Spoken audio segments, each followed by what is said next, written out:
बघा आजची थाळी, मुटके, कांदे, कढी, नागलीचा पापड, कांदा आणि लिंबू. कशी वाटली थाळी? नक्की एक लाईक करा. धन्यवाद.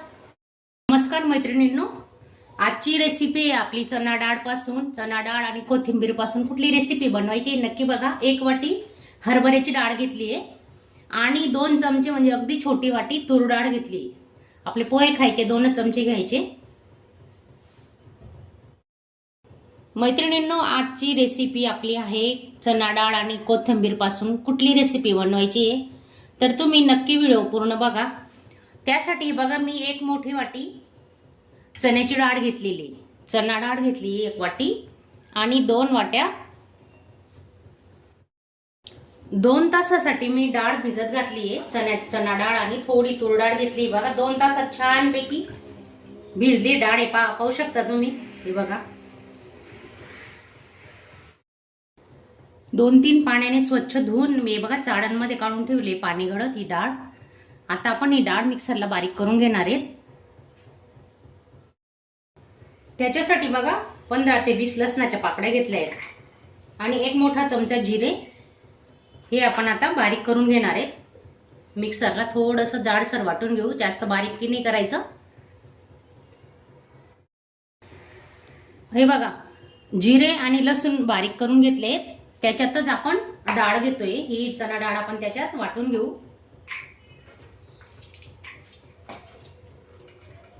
दोन बॅचेस मध्ये आपण ती डाळ वाटून घेणार आहे.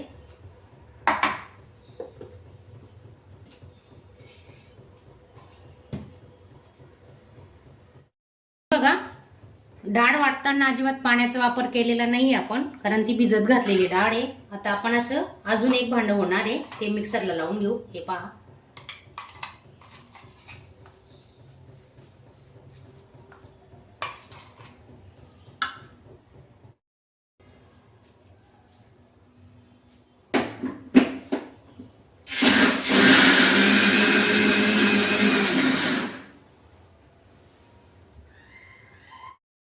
डाळ आपली वाटून झाली. त्याच्यात बघा आपण आता चवीनुसार मीठ टाकून घेतोय.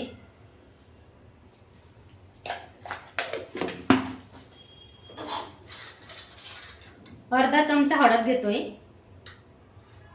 ही एव्हरेस्टची हळद आहे ना, खूप डार्क असते तर खूप कमी यूज करावी लागते. अर्धा चमचापेक्षाही कमी घेतलीये. 2 चमचे मिरची पावडर घेतले.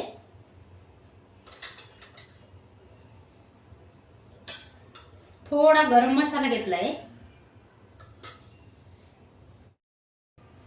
हिंग घेते. अर्धा चमचा हिंगाचा वापर केलेला आहे आपण आणि 1 चमचा धणे पावडर घेतोय. आता हे चांगलं आपण मिक्स करून घेऊ.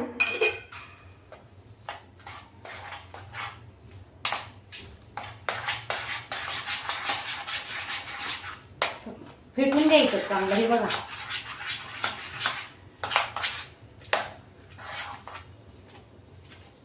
10 ते 15 मिनिटं आपण आता झाकून ठेवणार आहेत.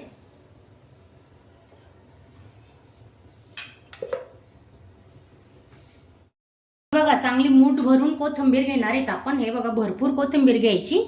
आता तिला धुवून आणि बारीक कापून घेणार आहे. बारीक चिरून घेतलेली मूठभर कोथिंबीर आपण टाकतोय.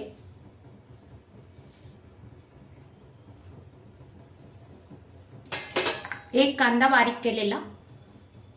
कांदा आवर्जून टाका या रेसिपीमध्ये, त्याच्याशिवाय चव येत नाही. आणि आपण आता हाताने मिक्स करून घेणार आहे. चमच्याने काही व्यवस्थित मिक्स होत नाही.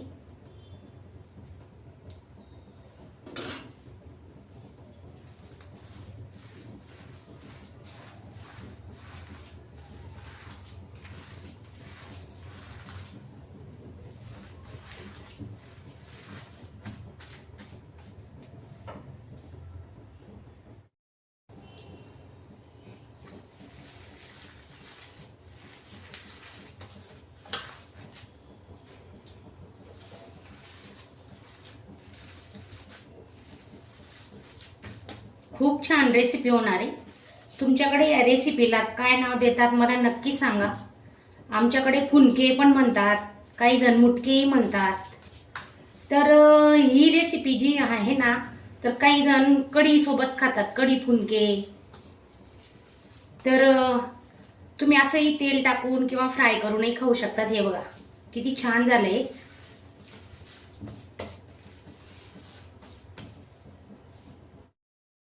चाळणीला तेल लावून घेतोय आपण आता. तुमच्याकडे ब्रश असेल ना, ब्रशने लावा. मी तर हातानेच लावते. बघा साईडनेही चांगलं तेल लावायचं म्हणजे चिटकू नये म्हणून.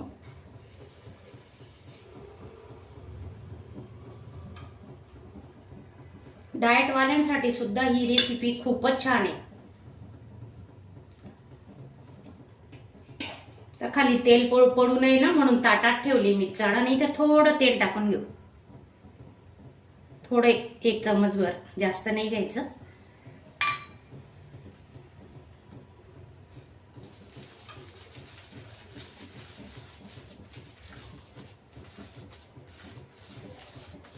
आता असे छोटे छोटे मुटके बनवायचे.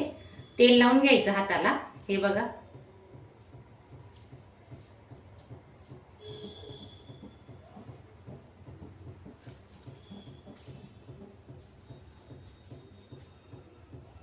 असे सर्व मुटके आपण बनवून घेतोय आता.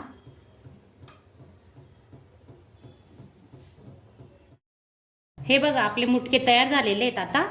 आणि याच्यात येण्यामध्ये एक मी टिक्कीचा शेप दिलेला आहे. तर तुम्हाला जर असे मुटके बनवायला येत नसतील तर अशी टिक्की सारखं बनवायचं तर खूप छान होतं.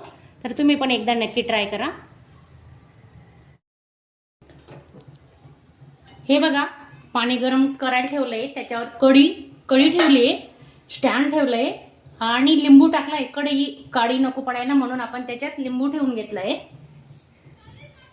आणि आता बघा हे मुटके तयार करून घेतले. तर आपण ते आता 20 ते 25 मिनिटांसाठी वाफवून घेणार आहे. त्यांना वेळ लागतो ना. पाण्याला चांगली उकळी आली आहे. तर आपण आता ठेवून घेऊ. हे बघा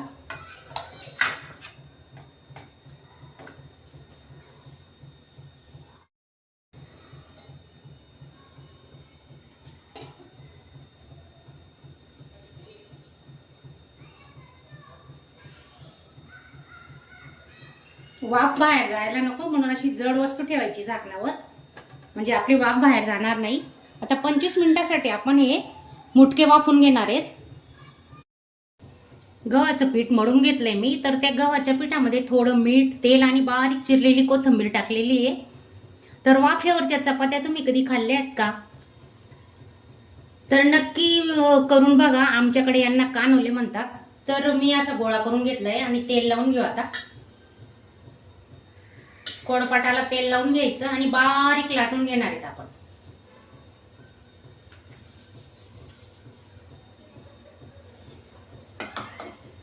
बारीक चिरलेली कोथिंबीर टाकलेली आहे. पाहू शकता तुम्ही. हे बघा पातळ लाटून घेतली बघा. आणि थोडंसं ना पीठ भिजताना चपातीच्या पिठापेक्षा थोडं घट्ट ठेवायचं, सैल नाही करायचं. हे बघा अशी छान चपाती लाटली गेलेली आहे. अजून आपण याला बारीक करू शकतो. हे बघा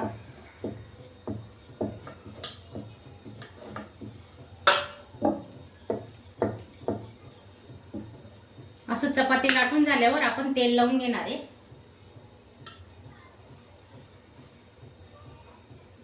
असं पूर्ण तेल लावून घ्यायचं. लहान मुलं सुद्धा आवडीने खातात आणि तेलाचाही वापर कमी असतो त्याला. हे बघा तेल तुम्हाला नसेल लावायचं तर तुम्ही नाही लावलं तरी चालेल. हे बघा किती छान झालेलं आहे बघा. आता आपण यांना असं सर्व करून घेते. मी 7-8 करते आणि ते वाफून घेणार आहे तेव्हा तुम्हाला दाखवते. हे बघा सर्व कानले असे लाटून घेतले. पाहू शकता तुम्ही किती सुंदर दिसतायत ना. हे पहा आता त्या चाळणीमध्ये आपण हे वाफून घेणार आहेत. आता मुटके काढून घेऊ. मुटके झालेले आहेत का बघते. चला आपण बघूया. 20 मिनिटं झाले आहेत. बघू आपण आता शिजले का आपले मुटके. पाहू शकता तुम्ही. गॅस आता स्लो टू मिडियमवरच ठेवला आहे. हे पहा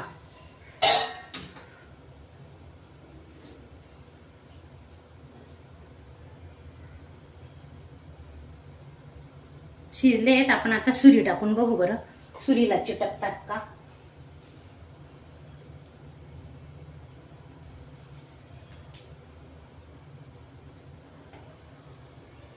थोडंसं 2-3 मिनिटं ठेवणार आहेत आपण अजून. स्लो गॅसवर 2 मिनिटं ठेवणार आहेत. नंतर थंड झाल्यावर ते बघा 25 मिनिटं पूर्ण लागलेत आपल्याला आणि ते आता शिजले पण आहेत, छानपैकी झाले आहेत. आता मी गॅस बंद करते. तुम्हाला दाखवते बघा.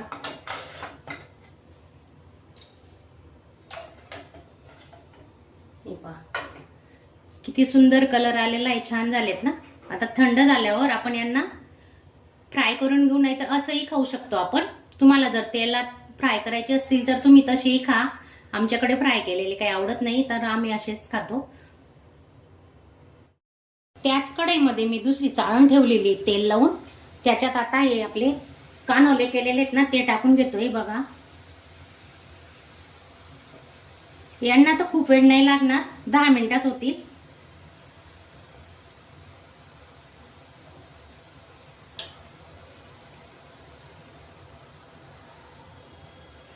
आणि आपण त्याच्यावर झाकण ठेवू. आता 10 मिनिटांनी बघणार आहे. गॅस स्लो तो मीडियमवरच ठेवायचा.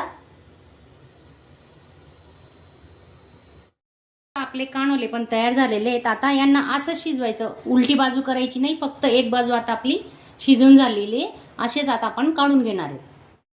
बघा आजची थाळी मुटके, कानले, कढी, नागलीचा पापड, कांदा आणि लिंबू. कशी वाटली थाळी? नक्की एक लाईक करा. धन्यवाद. अशा चमचमीत झणझणीत रेसिपी पाहण्यासाठी स्वादिष्ट मेनू चॅनलला सबस्क्राईब करा आणि बेल आयकॉनवर क्लिक करा.